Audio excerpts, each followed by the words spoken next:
How often should you upload to YouTube if you want to grow a successful YouTube channel? Well, it's easy. You just upload as much as you can without burning out. Thanks for watching. I'll catch you in the next video. I'm just kidding. It's really not that simple. And I know the questions you guys actually want answers to here. You want to know if uploading a video to YouTube means that YouTube stops promoting your videos when you upload something new. Does it kill off that old video? You want to know exactly how many videos you need to upload in a week or in a month in order to grow your channel successfully and to get new views and new subscribers. Does uploading daily automatically surge your channel and give it a boost in YouTube? And why is it that that seems to work for some people? And I guess you also want to know whether you need to prioritize quality or quantity. I'm going to answer all of those questions and more. And guess what? I've actually got data to back it up. Let's jump into the video. Hey everybody, this is Roberto Blake helping you create something awesome today. Welcome back to the channel. For the new people here, and according to my data, there are quite a few new people here. A lot of you have not subscribed yet. You might want to take care of that. My name is Roberto Blake. I'm a creative entrepreneur, public speaker, and I like to help people build their brands and business online. So I try to help creative types make money and not become starving artists. So if you're into that thing, you're in the right place. If you just want YouTube tips, and you just want to grow your YouTube channel and you don't care about money, well, you're in the wrong place, even though I've made 300 plus videos helping you grow a YouTube channel. Today, we're talking about how much content you need to upload to YouTube. And like I said in the intro, we're answering some very specific questions here. So let's go ahead and get to the first one. When you upload a new video to YouTube, what happens? Does YouTube stop promoting your previous video? And do you need to give videos breathing room in order for them to be successful and get maximum views? Well, here's the thing. For the last 5 days, Monday through Friday, I've actually done something I haven't done in years. I've been making content on YouTube for 7 years. There was a point where I was a daily content creator for about 2.5 years. I've made 1,400 videos on this channel. I have an absurd amount of data when it comes to what happens when you upload a video to YouTube. And what I can tell you is with the current system of YouTube, it does not stop promoting your videos when you upload a new one. And literally with 5 videos all covering different topics back to back to back, I can tell you that YouTube has not stopped promoting those videos once I upload a new video within the 24-hour cycle. Hasn't happened. I also have several clients that I help work with, I've done coaching with, I've seen their analytics, I've seen this data, and from everything I understand, that's not what happens. YouTube does not kill off your video when you upload a new one. That is a myth. Myth busted. Uploading 5 videos back to back is challenging as hell, by the way. I do not recommend it without a doctor's note. I'm gonna share something with you that was told to me directly by a YouTube employee when I went to one of these conferences. I went to Vid Summit and I spoke with somebody specifically from the YouTube team and I asked them directly about this question. And what I was told was very interesting. And I think a lot of other YouTube coaches have actually been passing this same information along. So this isn't breaking news or anything, but it might be for some of you. YouTube does not go out and look. Its system does not go out and look for viewers for your videos. That is not how the YouTube algorithm works. If you even look at your own YouTube homepage, it really plays a big role in what did you watch previously? What is your watch history? What are your viewing habits? And YouTube just tries to find videos for you as a viewer that it can predict you will watch. And it uses a couple of techniques to do that. It does it based on your previous watch history, your previous search history, how long you watch those videos, how often you click on content from specific creators, and also what are the viewing habits of people like you, people who you have in common, people who are subscribed to the same type of channels you tend to subscribe to, watch the same type of videos that you tend to watch.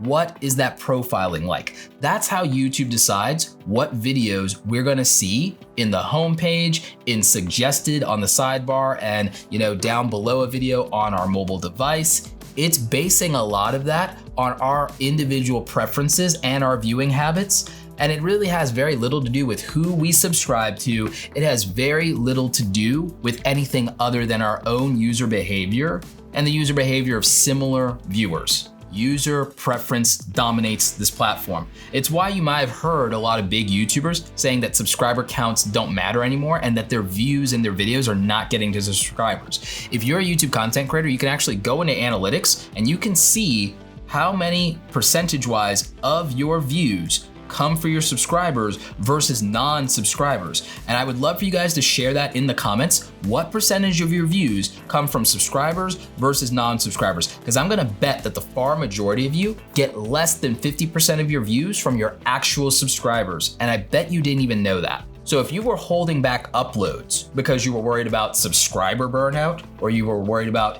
giving videos a lot more breathing room before putting something else out, I can tell you that that's not how it actually works, at least as far as the system. Now, in terms of notifications is different. Every time you upload a video, people who are on your notification squad are gonna get those alerts. I also learned this when I accidentally made public some unlisted live streams, back when I was like, the live streams aren't really having a lot of replay value, so why leave them up? I'll just unlist them and leave the link for whoever wants it. So I made like 5 or 6 live streams public, and a bunch of people messaged me about getting bombarded by the notifications. So notifications are very important. They might actually be more important than the subscribe button, even though it requires the subscribe button, which is insane, but that's how the system works. So just be aware that your notification squad has a lot more to do with those early first views when you upload a video, and that also the YouTube homepage and whether it's a clickable video, that's what really impacts these things. So more uploads doesn't necessarily hurt you, but it won't always help if the video is not something attractive enough for people who don't know who you are to click on in the first place. You need to make stuff that your subscribers will enjoy, but that is accessible to new people who have no clue who you are and frankly don't care. And if you're not doing that, that could be the reason why uploading more may not be helping you. So how much content is enough content? How much do you have to upload in order to be successful? There is no blanket answer to this. Blanket answers to this question are BS, because the fact is that every genre and culture in YouTube is different. If you're a daily news show, obviously you're gonna have to upload every day. If you're the breaking news guy or gal, you're gonna have to upload when there's a new story. And guess what? Sometimes those people will upload more than once in a day. It doesn't hurt them, but if it wasn't something people were interested in, it wouldn't help them. So that is really your answer. You have to look at what is the normal in your niche and in your genre and for your style of content. And that will dictate how often you should be uploading based on that. Or if you're trying to break out in your niche, let's say you have a niche where the norm is to put out content every once in a while. Casey Neistat's a great example of this. Casey Neistat was in the filmmaking niche. He then combined that with saying, I'm gonna take the level of what I do when I make these short films of mine, and I'm gonna take daily vlogging and raise the quality of daily vlogging and take that and marry it to the quantity. He's gonna take the quality of filmmaking, the quantity of daily vlogging, and he married the two, and of course the rest is history. And am I saying be Casey Neistat? No, that's horrible advice. Do not do that. I'm making the point that he went to an extreme in his genre, and he also married 2 genres, and it created something new that then everybody decided to copy. So breaking out in your niche could mean that you could be the person that either raises the bar in quality. Take MKBHD, Marquez Brownlee. Okay, he raised the bar in production values and quality when it came to tech. And he doesn't necessarily need to put out quantity, and he doesn't need to be first because he raised the bar. So things are in reference to him in terms of quality. If your niche is a niche where people are very quantity based, and you could figure out raising the quality and quantity is maintained, consistency is maintained, you would be something worth talking about in that niche because you're doing it differently than everybody else in a way that delivers a lot of value for the viewer. And I think that's what gets lost in translation. quality and quantity don't matter if value isn't there for the viewer. Repeat that after me. Quality and quantity do not matter if value isn't there for the viewer. That is the barrier to entry that you guys are missing when you think about how much should I upload to YouTube. Is uploading more truly delivering more value for the people who want or need your content? You have to be able to answer that question.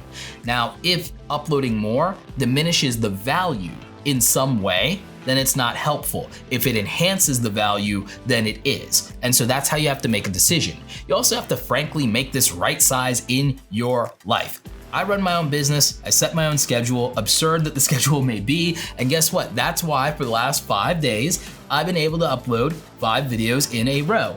This will hopefully make 6, provided I get out before midnight.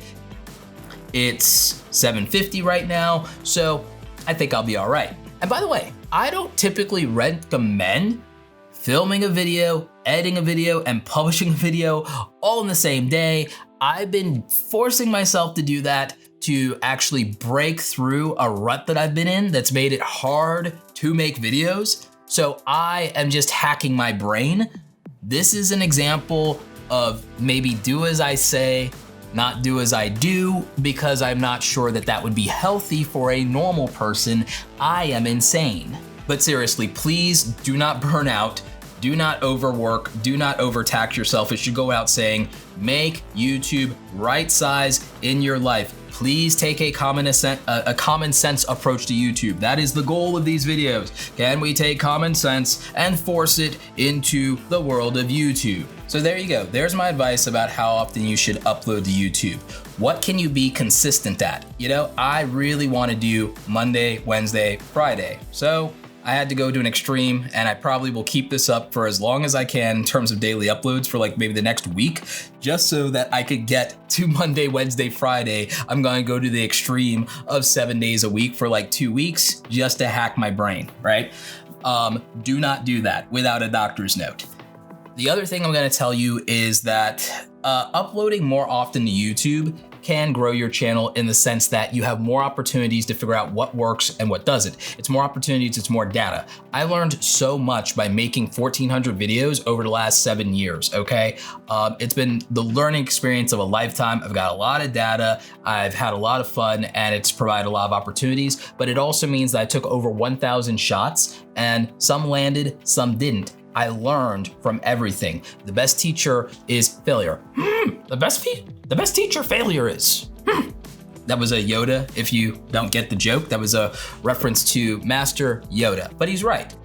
The best teacher in the world is always going to be failure. And every opportunity, every shot that you take, even the misses, brings you closer to your ultimate goal, brings you one step closer to being able to win. It's not a loss, it's a flag for saying you didn't meet your win condition. So take this with a grain of salt. It might be disappointing when you upload a video and it doesn't get the views that you hoped it would or that you expect you would. But if you learn something along the way that's going to make you a better content creator, if you learn something new about your audience, if you learn something new about yourself, if you got to practice and polish your technique, then it wasn't a failed video. It wasn't a wasted video. It wasn't a waste of time and effort just because you didn't get the results you want, because it's part of the process of getting the result that you want.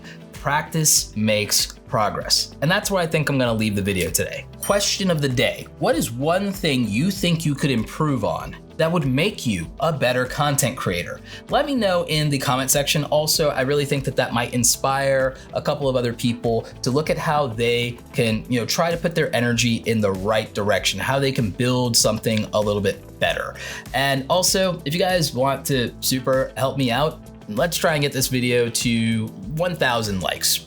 Just because that would look nice for me. Anyway, like this video if you like it and want to get me to 1,000. Share it with a friend. Check out the other awesome content on the channel. As always, you guys, thanks so very much for watching. And don't forget, go out there and create something awesome today. Take care.